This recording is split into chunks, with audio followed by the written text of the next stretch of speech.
Hey all, my name is Fabi, welcome to my channel. Today we're going to be talking about how to get your stuff seen on Instagram. So you looked at my last video, you started posting consistently online, but you find that you're not getting eyes on your product, that you don't know why, but maybe people are struggling to see what you want. Don't panic, it's okay. This is a long process. The overnight successes are few, far between. There's no like magic hack secret that they're doing that you should know. They just got lucky and they got placed at the right place at the right time. That being said, there are a couple little things you can do to tweak your stuff and actually get eyes on what you're doing. First of all, you have to be conscious of where people are going to be looking at your work, right? So usually people are going to be looking at it on this. If you're posting on Instagram, like we're talking about today, it is a mostly mobile site where people are going to look at it on their phone.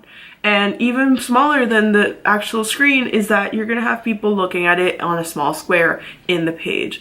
That means that sometimes certain more detail work is not gonna show as well. So when you're thinking of posting to Instagram, you have to remember, it's gonna be on a screen. So here I have one of my favorite tattoo artists. Her name is Puka. She did the tattoo on my leg. Let me pick. She does a lot of botanical, beautiful pieces, right? But they have a lot of intricate detail on them. So as you can see, I'm gonna put it on the side. Here's a picture of one of her tattoos, and it's, they're plants and they're gorgeous, but they're kind of like, it's an outline picture. It's harder to read from far away. So then you scroll to the side and you see the detail. And I think that is a very valuable tool that people need to use on their art, because I don't want you to stop making the art you want and not make intricate art just because it's hard to read on Instagram. On the contrary, I want you to do you and post whatever you want and you want to create, because that's what's most important. So this, using a carousel for example, is a great tool. If you have maybe a simpler art style, one of the things you can do is, use something in the background. I recently posted on my page a little drawing of Bowie. I'm gonna put it right here.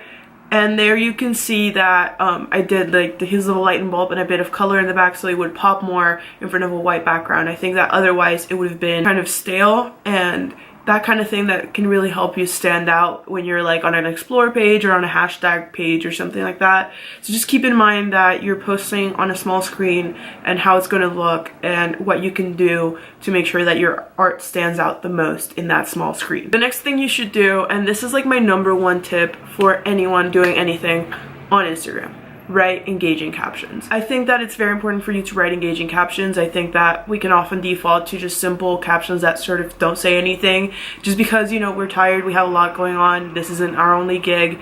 But I think that it's very important, because if you don't give people a reason to comment, they won't. And if they don't comment, then, say an algorithm doesn't like you. And I just think it's very important for you to draw that engagement purposely. And when you write a caption, just really think about someone, like how you can get someone to comment, right?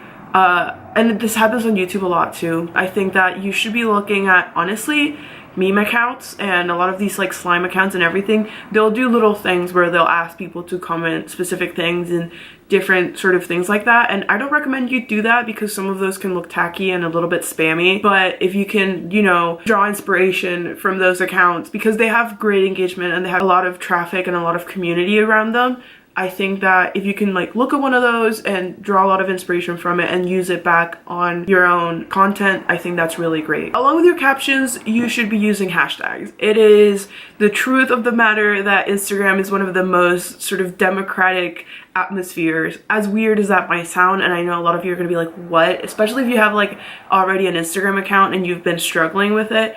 Yes, Instagram is one of the best platforms, because their hashtag usage is still fully chronological. It's still based on whatever hashtag you use, and there is not a lot of fiddling with them. You should be using, there's no magic number. I know some people are like, oh, 7. I know some people are like, oh, 30 or whatever. More than 30 will get you flagged, and it's not, you shouldn't do more than 30, but there isn't a magic specific number. It's just a matter of you playing with it and testing it out and seeing how it affects you.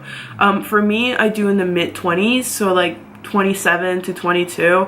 Not that I count them, I just kind of look and like have like a little paragraph of captions there. The magic number for hashtags is to think of not use one that has like 1 million posts on it, but not use one that has 10, because basically if it has 1 million posts, your post is going to get buried and no one's going to look at it. Even if it has more traffic, it also has more traffic. And when you have more traffic, it's harder to find people. And then if you use a lot of hashtags that are very small, that have like 20, 100,000 posts, that means that there's not a lot of traffic. So you're going to just be like one of those sign wavers waving your sign and like no one driving by.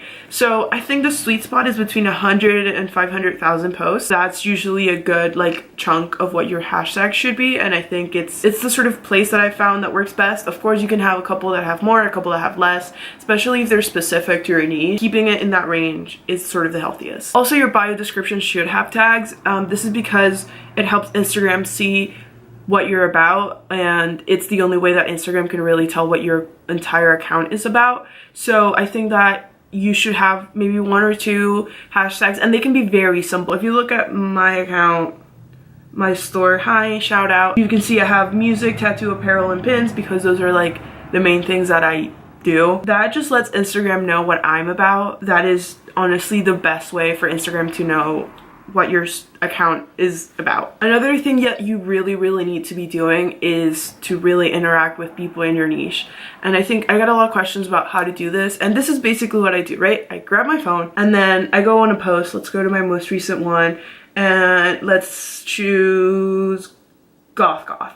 And goth I use because actual normal goth is like way bigger, and like 1 million is like a lot but isn't a lot. I don't know, it's like a weird Instagram thing that happened, and I just kind of go in and look at it like it's my regular feed and see what I like, and I will like a post or 2, scrolling through whatever I like, because this like I'm looking at these people, I like what I'm seeing, and when I like their post, they get a notification that SULK crew, my store, like below, like their page. And when I like their post, they see me, they can potentially come to my page. Because we have that shared niche of, you know, styles or whatever, they might be interested in what I have. And you have to be careful with this because it can become a little bit spammy, right? You don't want to just like go in and like a bunch of shit and just be spam and like be one of those accounts that just like likes for random shit. Like, make sure to actually interact with stuff you actually like. That's really going to help you, because that way you're reaching out and you're not just like, you know, sitting back with your arms crossed being like, why are people not engaging with me? It's like, well, you maybe need, you know, it's like dating. If you don't get out there, you're not gonna date anyone. And last of all, and this is not knocking on anyone, if all else fails, post fan art. I don't want everyone to become a fan artist and think that you can't become, you know, successful if you don't post fan art. But I think fan art is a way in. You know, when I started my shop, I thought of things that I loved, and I love music so much, and I wanted merch of the artist that I liked that wasn't stupid expensive, that wasn't just like the face of the artist that I like just there. So I love tattoo culture, so I thought, you know, what if I like mesh tattoos and these artists and create something with it? And because I do use music and I do have bands that have very strong followings in my sort of catalog of art that I make, I get followers that like the art that I make because it's art, it's fan art. And I think that it's also allowed me to grow out of it and make things that aren't about these artists but that are adjacent and have the same feeling. And I think that's the same thing can go for any artist. So if you're an illustrator and, you know, you're having a hard time sort of finding people to like your stuff, and you're just like, you just want eyeballs on your style because you know you're good and you have your style down and you know you have something to give. You know, if you love Sailor Moon, draw one of the Sailor Moon girls. My best friend loves Sailor Moon. I don't know anything about it.